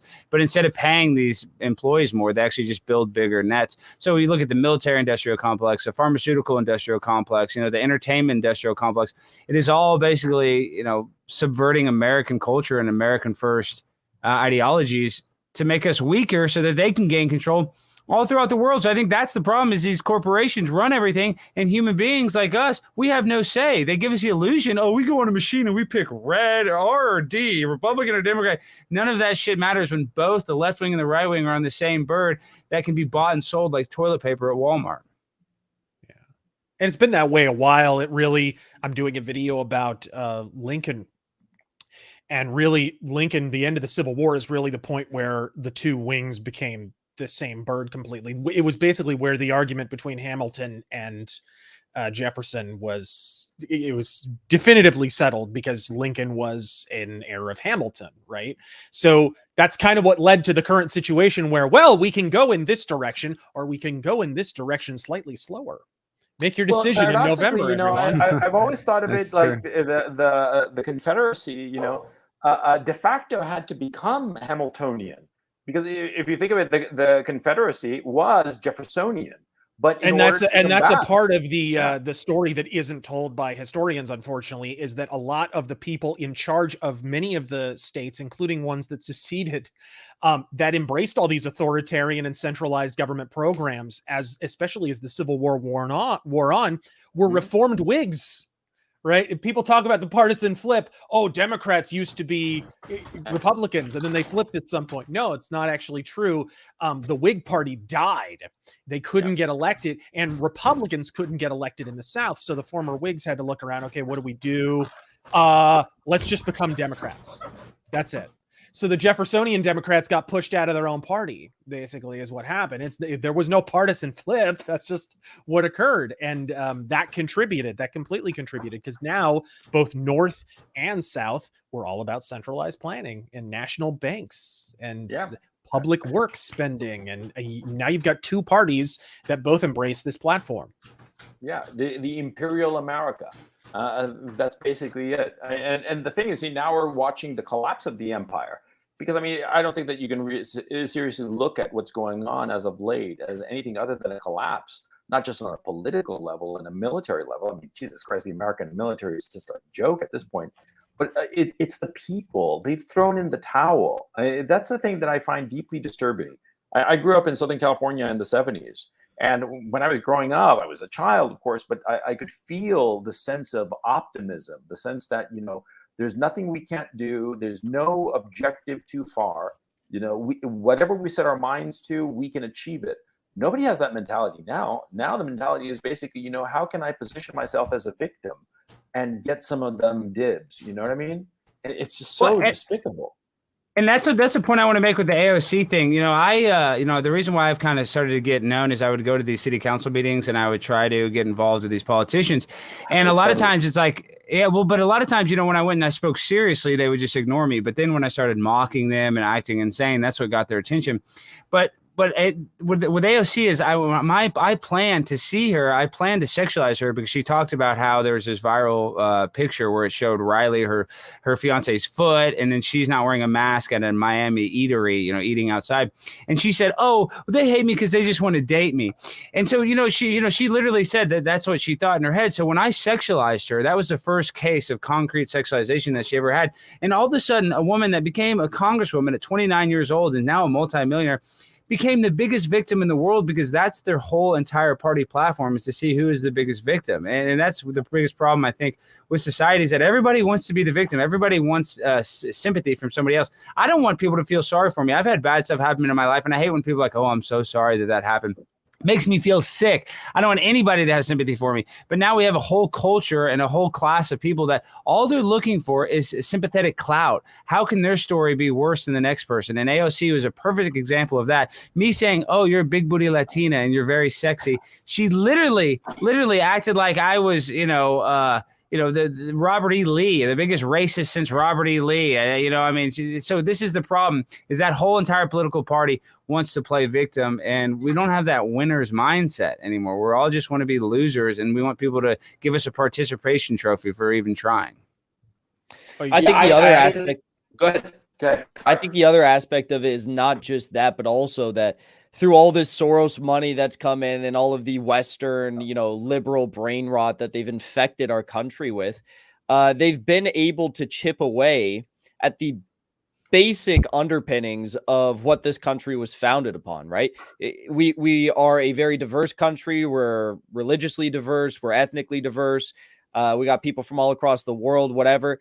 But the fundamental values that our country was founded upon is what really tied this country together. Now they've been able to strike at that. You have average Americans that are growing up thinking that free speech is anti-American and having the right to bear arms is anti-American, and all these sorts of things are actually bad. And when you say that we don't have any, that you feel like kids these days, they don't have anything to fight for, it's because they've been taught that this is all evil. And I think that they've done a very effective job at trying to, disband our country and what makes it so special. And that's why we're seeing this complete decay and collapse right now. Hey, by the way, Jackson, let me ask you, they were going to do a hit piece on you. Who was going to do that hit piece, and what came of it? I was up at 6 a.m. talking to the editor-in-chief at Rolling Stone this morning about it. So, but Rolling Stone's doing a hit piece on you. My local magazine did a hit piece on me. Everybody's doing hit pieces on me, not trying to make it about me. But Rolling Stone, I haven't had anybody that big do a hit piece on me. Yeah. Wait, so what is this? Is what for me, they even went on my Instagram and contacted my ex-girlfriends trying to get dirt on me. What have they done? What dirty tactics have they tried to do on you, Jackson? Well, I think that they'll probably do that. All my exes love me, though. Yeah, see, I luckily the ones that can find like me. The ones that I had bad stuff, they're all deleted off my social media. So, they have to really search for them. Luckily, the ones I kept on, I'm still friendly with. No, but listen, so yesterday, so they refused to do an interview with me via email, and they via email. They have to do it by phone, which they're going to try to smear me, misquote me, whatever. And they won't tell me what it's about. I know it's roughly about my political evolution from when I was 17 years old to where I'm at today. Like when I was 18, I was on Nancy Pelosi's youth council. I was having like monthly meetings with her. I was doing stuff like that. So I was a complete lib. And now I'm at where I'm at today. So they want to write an article about this. But I got so pissed off about it that yesterday I tracked down the numbers of all the executives at Penske Media Corporation, which owns Rolling Stone. And I was having conversations with them about Noah Chapman, the editor at Rolling Stone. I was on the phone with Steve Wozniak yesterday. I got all their numbers. I just cold called them. And I was on the phone with Jay Penske, Steve Wozniak, Jerry Byrne, all these guys that are the executives there. And they're like, this is very weird that they're doing a smear piece on a 22-year-old YouTuber. This is very weird. So I don't know. I think not really. That's I not think it's that still weird gonna because come out. you're the future. Now nobody even likes these legacy media companies. That's why we're the biggest threat. You're the biggest threat. Somebody an independent content creator that doesn't have the mainstream industrial media complex, whatever, telling them what to do. I think you're actually a big threat. And this is the other thing is like the fact that everybody, when they grow up young and the indoctrination that we face as Americans, you kind of want to be socially liberal. I think everybody at a young age, because they play that as like, being liberal, that's the good side. Being conservative, oh, that's bad. That's bad. When really most people don't want the government involved in their crap. Really, most people actually have a lot of conservative values that they don't even understand yet because they just think about the socially liberal side where, I want to share my toys. Of course, every kid's told to share their toys. That's being nice. But once you get to adulthood, you realize, hey, man, this is not the vibe. This is the wrong vibe. So they try to smear you. And this is the other thing. It's like, the caterpillar becomes the butterfly. They don't want you to, they want to demonize that change. We all change. Change is one of the most beautiful things we can do. And the fact that somebody can change, it just shows you that you can look at a situation and take a step back and you can see the forest instead of the big tree right in front of your face blocking everything. You can take that step back, and that's what they hate. They want everybody to be blinded and not be able to see the forest because of the big tree in their face. So, kudos to you. Who cares about your past? RazorFist, have you ever been the victim of a hit piece, and how did it go down? Yeah, actually, not that long ago either. It was the Arizona Republic, major newspaper out here. I was my video about the election, examining the safest election ever that is now deplatformed off of YouTube. You can only see it on BitChute and Rumble and unauthorized TV. Those are the only platforms you can see it because it was the most secure election ever, of course. My video it was fortified. Local congressman by the name of Paul Gosar is a big fan of mine, and I'm a big fan of him. And he shared that out, and the Arizona Republic did not forgive me for it. It was hilarious. I actually have the cringy quote from the article in there. The man who only refers to himself as rageaholic is the quote I remember. I busted out laughing. It was hilarious. But yes, I have been the subject of hit pieces. Oh, well, you haven't lived, because I got hit early during this conflict because I happened to be in, let me get closer to the Wi-Fi. I happened to be I happened to be in Kiev when the hostilities broke out. And what happened was, hang on, let me just turn off the camera just a little bit. Sorry. What happened was that I was saying stuff like commonsensical stuff, like handing out weapons to civilians is stupid. The Russians have no intention of destroying Kiev because they would have if they had wanted to. And because of it, the Daily Beast did a hit piece on me. And the guy sent a letter. I said, what questions do you want to ask? And he sent me 13-page letter with all his questions, and all of them were framed in a way that would just, make me as bad as possible. And then after that, I got hit by the Bulwark that called me like an anti-Semite because on my Telegram channel, I'd shared some 4chan memes that I thought were funny. And that's the reason that I'm an anti-Semite, which is just bizarre to me. I'm Roman Catholic, but I know plenty of Jewish guys. My long-term lawyer and is Jewish, and I don't care. I worked in anti-Semites like fascists. It's the same. It's the same way they throw that around. Yeah. Same deal, which is ridiculous because it seems to imply that all Jews have to be left wing. Someone should tell Barry Goldwater, I guess, from Beyond the Grave. Maybe, I don't know. Like one of the most influential figures in conservative politics. Well, we were talking about topics you can't talk about. You definitely can't say anything negative about Israel other than it's our biggest ally, or else you get canceled in 2 seconds. I just got an email just this morning. My last video that I did, which wasn't even really about politics, I did a Holocaust joke in it. And it's not allowed. Yeah, not allowed. Unless you're Seth Rogen, and Seth Rogen can make one, but you're not allowed to. Right. It's not funny. No, Gonzalo, I don't know what excuse they used, but it was a thin one. Anyway, so let's continue. Noah Shatman, the editor-in-chief of Rolling Stone, he was previously the editor-in-chief of Daily Beast. So his whole tactic is like turn these outlets, pseudo-alternative outlets, into like political attack dogs on behalf of the Clintons. That's what he does. So that's why they came after you. Yeah, I think it's funny. I mean, and also the way I try to shut them, the way I deal with them is I basically tell them, look, I've got attorneys. Give me the name of your attorney, and we'll just handle this through lawyers. And that's how I deal with this shit, because these two are not the only ones who have reached out to me. A couple of other outlets have reached out to me, and it's clear that their agenda is to just fuck me up.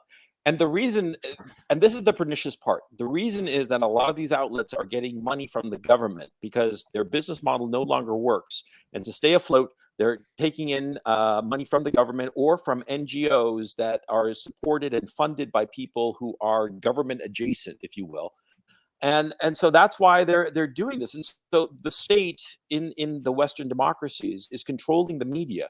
It's much more blatant in Canada and in and the UK and in France and Germany, where the state funds these mainstream outlets. It is truly fascism. And that's the thing I find really bizarre. You hear all of these charges and accusations and whatnot, and you realize they are talking about themselves. They are projecting onto you what they themselves have in their hearts. I mean, it's so pathetic. And the thing I really want to know is, do these news people realize the bullshit that they're spewing? Do they, in their heart of hearts, realize that Yes. it's Well, just lies? I mean, because you've I got can't it, live with myself with lies. I'm sorry, RazorFist. Oh, you've got a journalism major among you. I went to a major journalism school out here in Arizona, named after a very, very prominent journalist.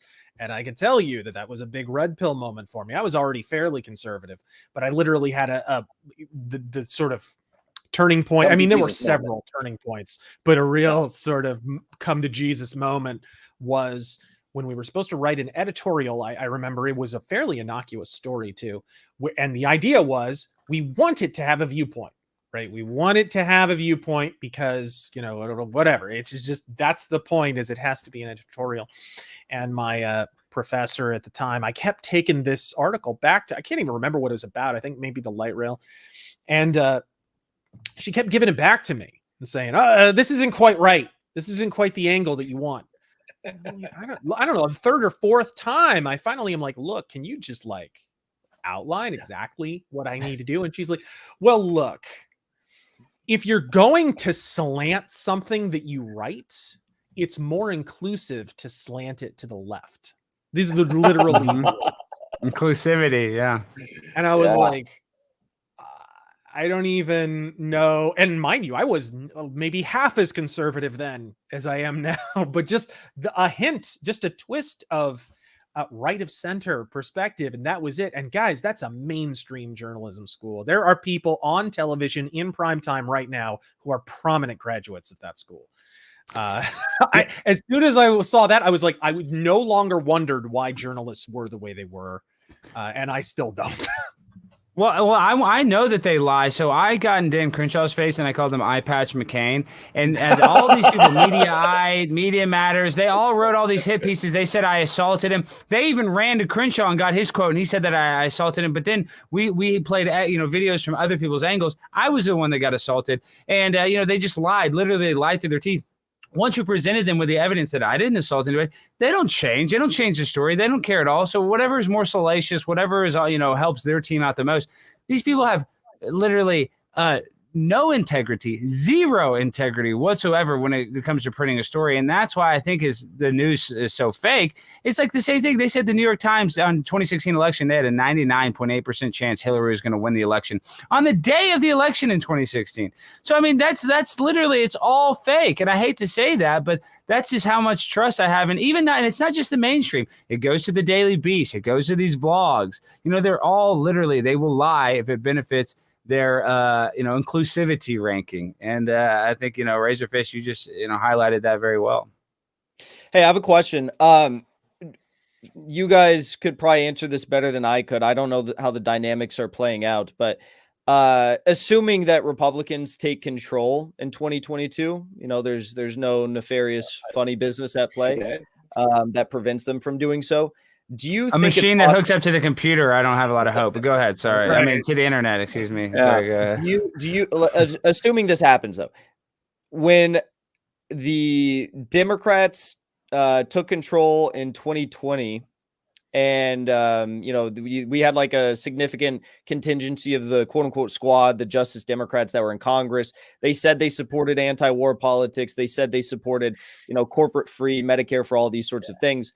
That's something that I believe in. We probably have disagreements on that, whatever. But we were trying to get them to refuse to vote for Nancy Pelosi as Speaker of the House to, in turn, get a House floor vote on Medicare for all. It's called Force the Vote. Jimmy Dore was the biggest proponent of it.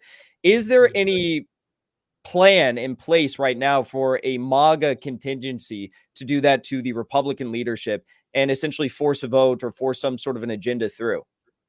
Well, that would be good. I mean, I think that would actually be really good, but I haven't heard that. I don't know. I mean, I think I'm dialed in. Well, is that what you're hearing, Jackson, or are you just speculating this? No, but I think that you should urge people, your connections like Marjorie Taylor Greene, to lead the charge on that. Mm-hmm. Yeah, I mean, look, it was a bloodbath in the primaries Trump was like, God, did he even have an endorsed candidate that didn't win? Like, if he did, it was one or two, you know what I mean? Like, it was pretty much every candidate he endorsed won. Now, it's one thing to win a primary in a landslide. It's another thing to win a midterm, especially after a bitter primary fight that's really well funded by the GOP primarily, but I could see that happening with some of these candidates. I could for some of them. There's a guy out here who's running, Blake Masters, who I think is pretty good. We'll see if he can get by Mark Kelly. Mark Kelly, Mr. Astronaut, seems to skate on his prior reputation quite a bit. But if we're able to get enough of those people into key offices, then you can start talking about those kind of things. Well, you really don't need a lot. You don't need a lot. No, you don't. Exactly. And you can see that from the Justice Democrats and what they did, which I can't believe we've talked about AOC. We've talked about the Justice Democrats. I can't believe neither of you mentioned that AOC literally auditioned for that position. Oh, yeah. Oh, yeah. I know. Bringing Down the House, the documentary. I mean, she literally is casted. Yeah. She's from central casting for the Democratic Party, which is one of the reasons she was able to pivot on a dime when Pelosi asked her to fire her campaign manager, the guy who one of the main guys from the Justice Democrats. And I don't think she's been the same since, to be honest. No, because her messaging hasn't been as good. The day that she won her primary, so I knew her spokesperson, or her PR person. And throughout her entire primary, right, up against Joe Crowley, she would have like these multi-hour long FaceTimes with this PR person. And she's a psycho to the degree of which she would ask her PR person to do all her speeches and do hand movements and gestures and facial expressions with them. And AOC would copy each one down to the T, so she would copy everything. And then the day she won her primary, she fired her. Yeah. It's crazy.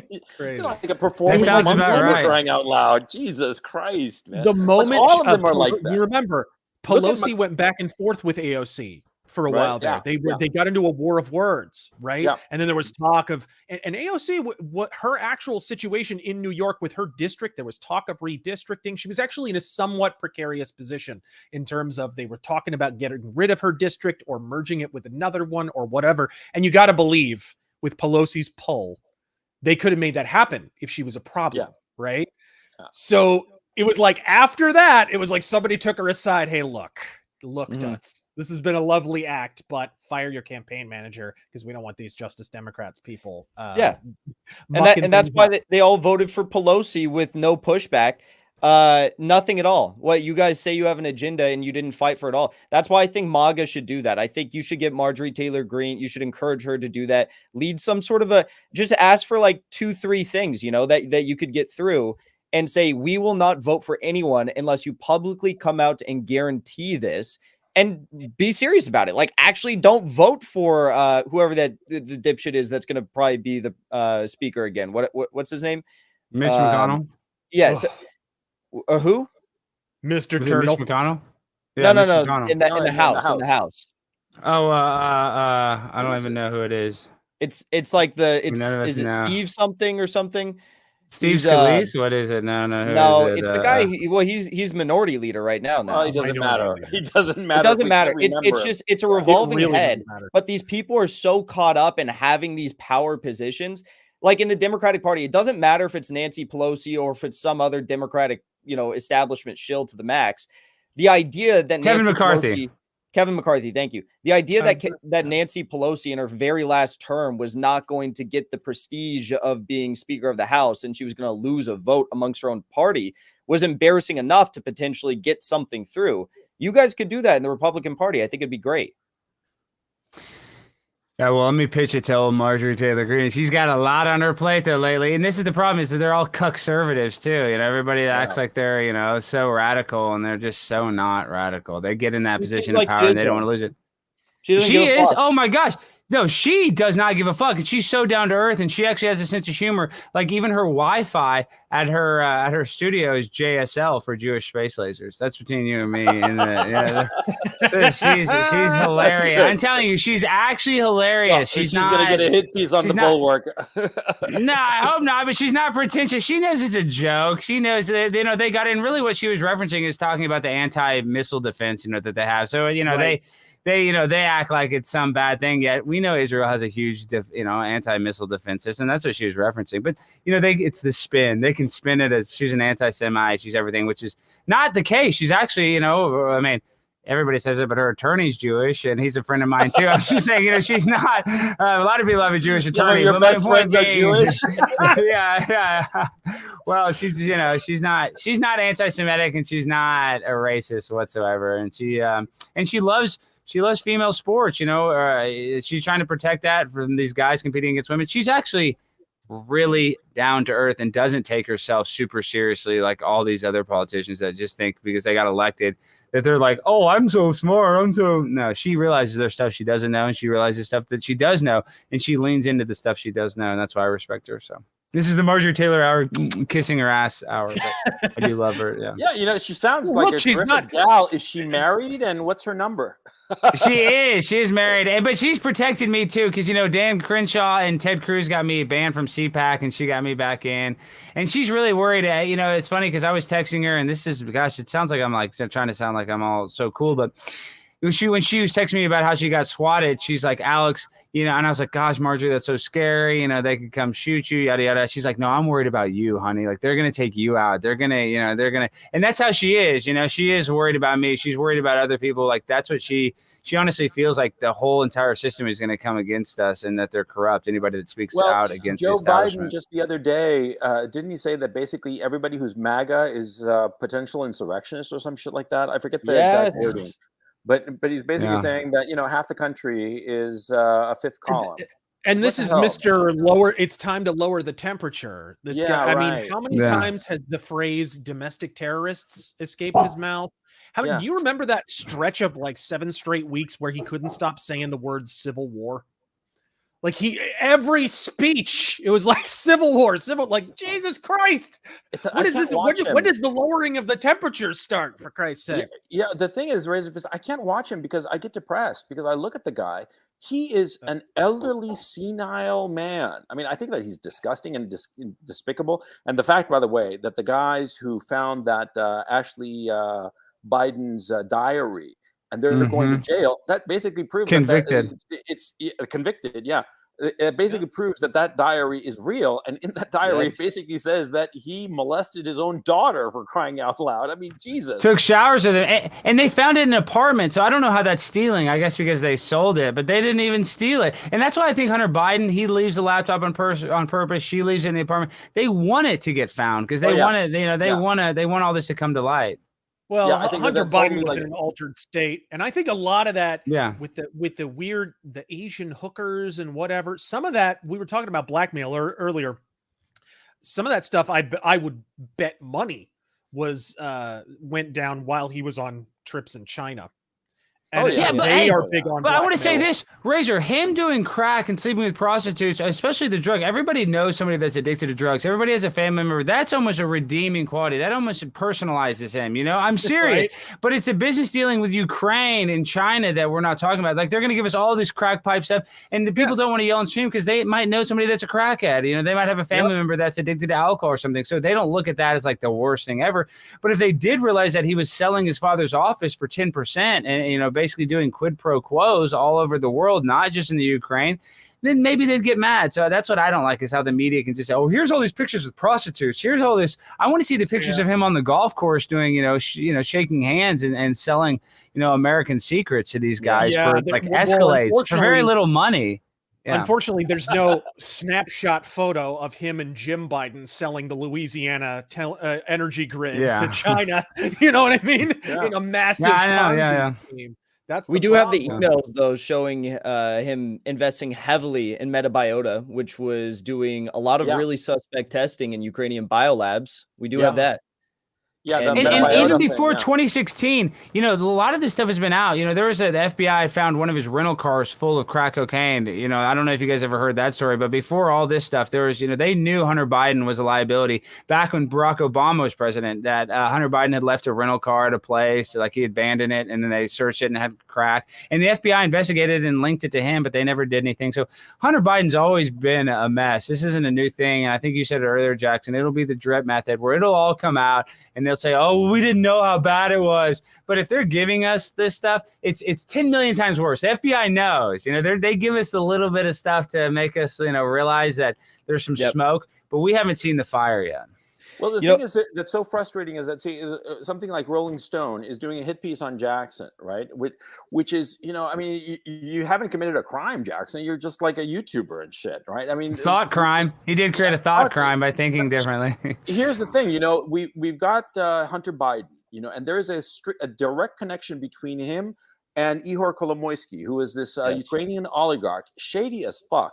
And he is the guy who set up Zelensky as president, created him as a candidate before the 2017 election here in Ukraine. And nobody is looking into that. Nobody mainstream is looking into it. And so it's sort of like so dispiriting because you can find out all this information because, Jackson, you were talking about Metabiota. Metabiota is a company that was set up to basically develop bioweapons in Ukraine.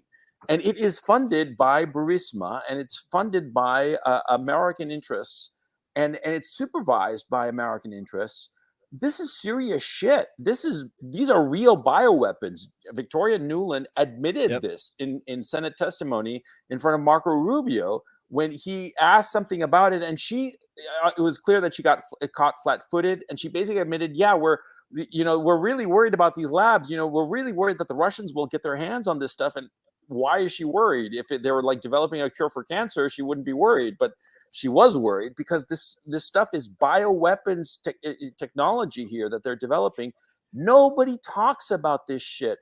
A scandal that would have crippled any previous administration. They just ignore it. And that's the thing that's so dispiriting. They ignore this shit so effectively and it gains zero traction. So you're like, why am I even bothering? I mean, that's my feeling. It's just so demoralizing. Yeah, I did a video about this, but people misinterpret the purpose of propaganda. It's not. Gosh, there was a quote from I forget the gentleman's name. He was a defected communist from the Soviet Union. Yeah. And he said, we know that they are lying. They know that they are lying, but still they're lying. Thank you. And the whole purpose of it was propaganda is not really meant to persuade the public. It's not meant to persuade anyone that, yes, actually the sky is hot pink because Adolf Hitler or insert dictator name says it is. It's meant to demoralize people who are looking at it and saying, no, it's not. What are you talking about? Yeah. Oh, well, I might as well just not say anything because everybody else just accepts that that's the case. That's the purpose of propaganda. And you can see that clearly at play in the mainstream media. You get these choruses where they all have the same talking points and they're all saying the same thing is true and it's clearly not. Or denying that something that is clearly true is. And the purpose of it clearly is to demoralize you. So this is one of the reasons I fight. I say body bags for black pillars. Like the black pill thing has got to stop. It's gotta. The black pill is a suppository, ladies and gentlemen. You've got to push back against it. And because at the end of the day, you've become an unwitting arm of the propaganda machine, basically at that point, by facilitating their aim. Yeah, so I want to ask you guys, how do you think this soap opera ends? Because ultimately, that's that's the thing that I'm most curious about. How is this whole shit show going to go down finally? When is the smash going to come? And do you think it's going to be this coming winter with this economic disaster in Europe that it'll spread to the rest of the Western world, i.e. North America? Do you think that will be the moment where we get the big smash, where all of a sudden gasoline is $20 a gallon and people can't afford food? Do you think that that's when this whole shit show is just going to blow up because it just can't endure any longer? Or do you think that we're going to keep on like stumbling along in this half-life, this pathetic, where there's no direction, all this scandal, all this bullshit? When does it end? Well, I think we're going to still putt around and keep like fumbling the football and jumping on it and never getting a first down. And this is the conspiracy theorist in me. I think very soon, once they get the technology, these telecommunication companies, they try to get there's a thing called the uncanny valley, where you call into a phone and you're talking to a robot, and humans can always tell that it's a robot, even with the testing, even no matter how good it gets. But once the technology is good enough where you can trick a person into talking to a robot and think it's real, and once the VR gets real enough, and guys, this is my tinfoil hat I have on right now. I think the world's going to get so bad is that they're going to say, because of climate change, because of food shortages, we're going to plug you into a machine, we're going to intubate you, and you're going to be able to live in the vanilla sky, and you're going to be able to live instead of living for 72 years on Earth. We're going to become the pods in the Matrix. Is that what you're saying? That's what I think. I think that is seriously what's going to happen one day. Not in our lifetime, so one day it will happen. It'll be like Klaus Schwab. You will own nothing and be happy, and you will eat Z-bugs, and they'll pump you full of maggot protein or whatever to keep you alive. Hey, you'll be living in a video game. That's what I predict. I think you're onto something. Klaus Schwab, he kind of does look like the bald dudes from Dark City. This kind of works. A little bit. I think we're making connections here. But not in our lifetime. But I think that's long. They want us to be all one race and one sex in the future, and I think that's how they do it. They just kill us by hooking us up to a machine, and they probably won't even hook you up to the machine. They'll probably just euthanize you, and you probably just die, and they just use your body as worm food or something. No. It's not good. We don't make it out of here alive, Gonzalo. None of us are making it out of here alive. I'll tell you that much. I know that. Well, I know that I'm safer here in Kharkov, basically 10 kilometers from the front lines, that I am in the United States. I mean, because like in the States, everybody's going fucking nuts. At least from what I'm seeing here, and I'm seeing all kinds of video of, people beating the shit out of each other for no reason.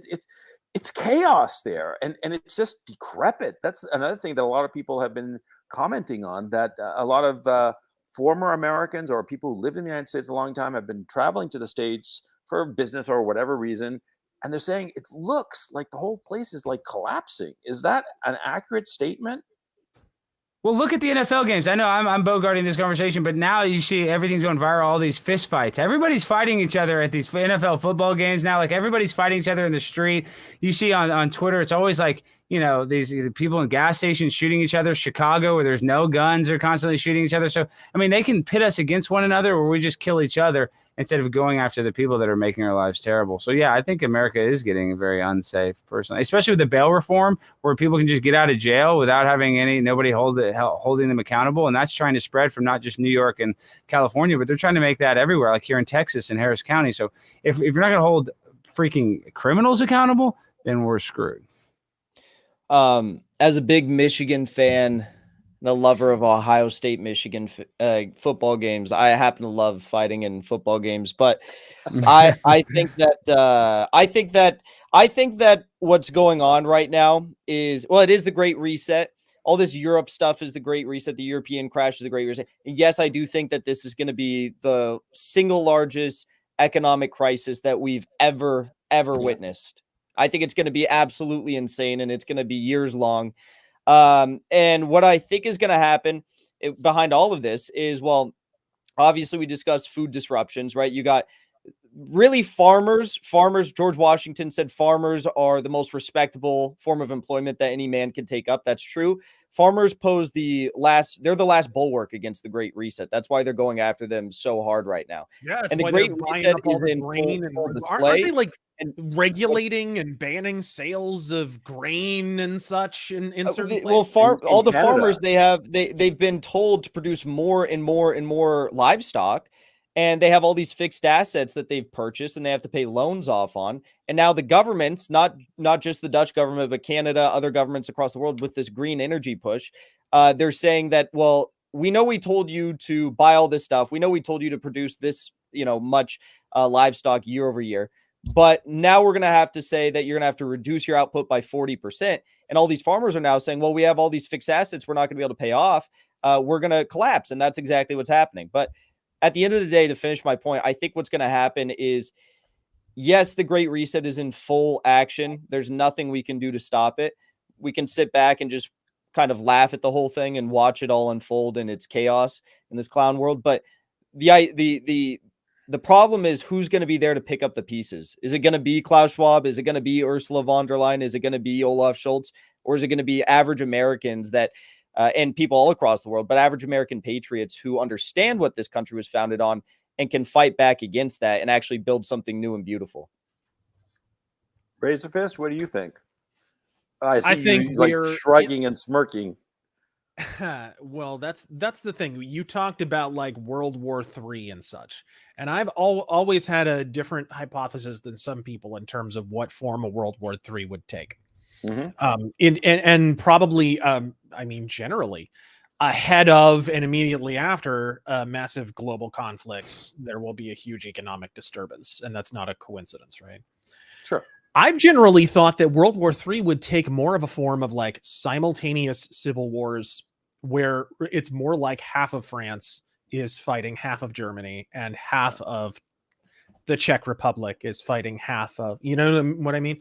Yeah. And that's always been in my mind. And the more I see the divide within individual countries along ideological and sometimes cultural lines, religious lines, certainly you see that in the Middle East, the more persuaded I am of that fact. That to me is the doomsday scenario. That's the World War III. I think the time of a Napoleonic conflict between a Prussia-like power and France, I think, is past. I don't think we're going to see that again personally. The stakes are too much and military technology has advanced too much for some nations. I think it's much more likely that you would have simultaneous disturbances within different countries, and then those individual sects would begin to ally with other sects from other countries and so forth. And so it's sort of a simultaneous kind of a thing. I would hope that wouldn't occur. The interesting thing is it's not all black pills, because at the end of the day, it presents normal Americans. It presents those who adhere to the principles of Jeffersonian small government with an opportunity to retake the table. The argument that was supposed to have been settled at the end of the American Civil War will unsettle itself, and something will have to fill the gap. And we might end up with an actual choice between statism and the form of mercantilism that we've been awash in for all of these decades and I guess centuries, technically, and something more free. An actual being able to trade with other people on equal footing without coercion or a gun to your head from the government. These sorts of things, these are opportunities that we have. That's your best case scenario. And I would say that we should pull much harder in one direction than the other. And indifference is a choice. Yeah, I very much agree with that notion that it's more like a series of civil wars, because there's clearly a cultural divide, a divide in terms, not merely of pop culture. Oh, I like DC and he likes Marvel. No, I'm talking about a fundamental view of reality and the way that people should interact. It's a cultural divide. And a lot of it is expressed by ideology or by religion. And let's not kid ourselves, a lot of the leftism is a form of religion, even when they claim to be atheists, right? And so it seems to me that it's a cultural thing that's just cleaving all of these democracies. And the more they try to suppress the opposition and not address the legitimate grievances of such large portions of the population, the grievances brought about by deindustrialization and over-financialization and all the other economic causes, the more they try to repress it, the greater the divide. And this divide will eventually just cleave these nations and set them into conflict internally. And yeah, you're seeing how people like Viktor Orban, for instance, people in like the United States know who Viktor Orban is, and they're fans of him, and they think that he's great. And you're like, he's the fucking prime minister of Hungary. What do you care? But it's the culture. It's a cultural affinity across the Western democracies. There has become a homogeneity of the Western democracies, but it's expressing itself by this transnationalism, not just of the leadership class, but also of the opposition figures. We all know who Bolsonaro is, who Orban is. We all know who Le Pen is, and we criticize her, even though none of us are Frenchmen, you know. And it seems in that direction, an internationalist opposition that is cultural, and it expresses itself in political ideology, economic ideology, and of course decentralization, distributism, if you want to get technical about it, insofar as the Jeffersonian outlook. I agree with you, RazorFist, and that's basically my point. What do you guys think? Well, and I hate to be the black pill, because I know Razor said it's not all black pill, but as long as they're still cutting off children's penises and using skin, you know, from their arm to make other penises for girls, and everybody's massively addicted to fentanyl, I don't have a lot of hope for society. So that's why I mean, I know, and I'm not saying we should lose hope, but if you even us, you know, we're dialed in, but the majority of people, they probably don't even know who Kamala Harris is. If you went on the street and said, oh, who's the vice president? It's like we couldn't name Kevin McCarthy, and we're all dialed in immediately. It took us a second. Right. I'm just saying there's stuff, and we read his name all the time. You just don't know these questions immediately. You have to look into it. And most people don't want to look into it. They want to stay asleep. It's like when you wake somebody up from a nap, they're all disgruntled. People don't want to be awake to the truth. And so that's what I'm worried about, is people are just going to continue to medicate themselves with drugs and alcohol and never do anything until we are in the famine state, and we're just totally screwed, punching each other for toilet paper at Walmart, like the pandemic. We're just going to have another pandemic 2.0. Right. I think that Russia poses a serious challenge to the Western decay and degeneracy that's on full display. I think to a much lesser extent, China poses a bit of a challenge to it as well. And I think a lot of the nations that Russia does business with pose, a challenge to it. I'm not saying that I think that they'll have influence over any of these countries, will have influence over the decay we're witnessing here, or they'll be able to save us or anything like that. But I think there will be bastions of the world that can point the finger at what's going on here, point the finger at what's going on in the UK and Europe as well, Western Europe, and say, that's insane. I don't want any part of that. And that's exactly what they're doing in Russia. I mean, you listen to Maria Zakharova talk about the West right now. It's hilarious. She calls out everything that's happening. It's like you got Tucker Carlson as the official spokesperson for Russia. My dad, that's my biological father, Tucker. Yes. Okay. So do not say anything negative about him. Okay. Even though he won't claim me, but go ahead. Sorry. Just be careful. Tread lightly. Man, and he calls out the balls and strikes like no one else in the mainstream press. But as far as world leaders go, there's only a handful of people that really do embody that traditional mindset that is made the United States what it is. And, they are condemned as the ultimate fascist by the United States. You named Orban. Putin, of course, is another one of them. And they're just villainized here. But they will save their populations, I think. On that note, we're coming up on 2 hours. So I figured that we should wind it down, because it's been a hell of a lot of fun. I hope you guys have been enjoying it.